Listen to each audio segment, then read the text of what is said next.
For the vision of ESN, of where we have to go to, I think I agree with most of you. Like, I also see two main things. The one is that we need to be a community like ESN, but then for the alumni.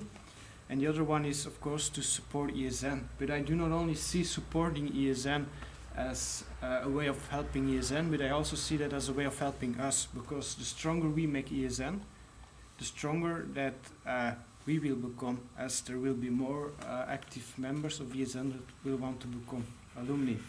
Now, I have not really focused on thinking like what should be the alumni network, but I've been thinking more like practically how we could have a strong network. Like, there are three ideas I have, which are, well, I want to state them explicitly because I think they have their purpose for making a strong organization, and they are that I think that the network should be a legal organization.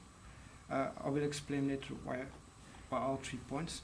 So the second thing I think is that I think members of the alumni network should pay a membership fee. And the third, which I think personally, I believe that the alumni network should not only be there for active members, but it should be there for all Erasmus students if they want to join them. Though, of course,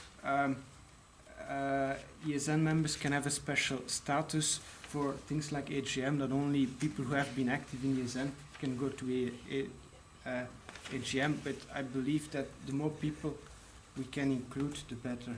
So, okay, the reasons for these 3 points are, like, the first is a legal organization.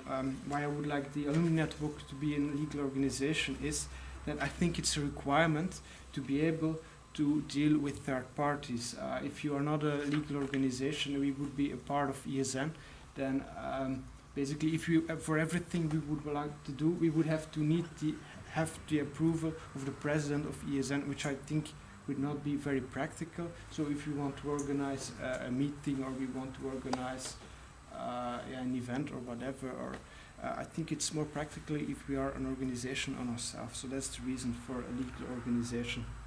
No, the reason for the membership fee is, well, there are some reasons. The most obvious one is, of course, to have a source of income. And I think the money, we can split this money, like we can split half for the network, for the alumni network, and we can also, for example, give half to ESN, so this way it will also strengthen ESN. But other reasons why I would like members to pay a membership fee is because if people pay a fee, it is clear who is a member and who not. So then it makes it very clear to take decisions, to know who has a voting right, because otherwise I feel like it's not really clear who is a member and who is not, and you know, you get kind of stuck in indecisiveness and nothing happens. So I want to make a measure to have a clear way to decide how to take decisions. And then also, if people have to pay a membership fee, at least they show at least some commitment to bother to be a part of the network. So and then they request something for the money, which is also yeah, but then okay, so like self-propelling. So that's what we will have to make. Well, I mean, the idea, of course, for my choices is to have a strong network, and of course, the idea is to offer services also. But I think, yeah, of course, I will request services before, otherwise I will not be a member.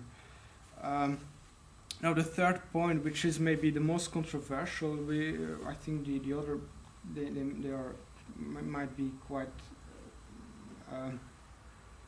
understandable for most people, but the other point, some people might have another vision on this, is I think that the alumni network, should not only be for active ESN members, former active ESN members, but for all Erasmus students. And the reason why is because if you include all Erasmus students, you have a bigger critical mass. That's basically the reason. So you can have more, well, if more people can become member, you can have more membership fees, you can have more funding. But also you have more human resources that these people, they can contribute to the network. And also I think if we're just an organization of ESN active members, I don't think a lot of third parties are going to take us seriously, because we're not really representing an interest group, but if we say we are the alumni network for all exchange students, I think we will be taken much more serious. Now, of course, I understand the difficulty is, I do not say like active members, they have a special status, so I would give them a special privileges to separate for certain things like contacts in ESN. Former active members, they can have another status then. For example, in your view, we can have 3 levels. So Yes. the top, when there are active members of ESN International that can have a special right to go to the AGM. Yes. The other, and the last one that And could just be the Erasmus student. that former Erasmus students will not have these rights, but they can be a part of the alumni network, however. Though I do understand we somehow need to clearly specify like a target audience for the network, because if we just say everyone can join, then there will not be a strong identity, and I think people will not really put a lot of effort in the network. So we have to make a clear identity that is acceptable for people, like we say only Erasmus students or only active members. And my personal vision is, as I said, I give the reason, I would also include all exchange students, and that's more or less it. Can we give comments on this?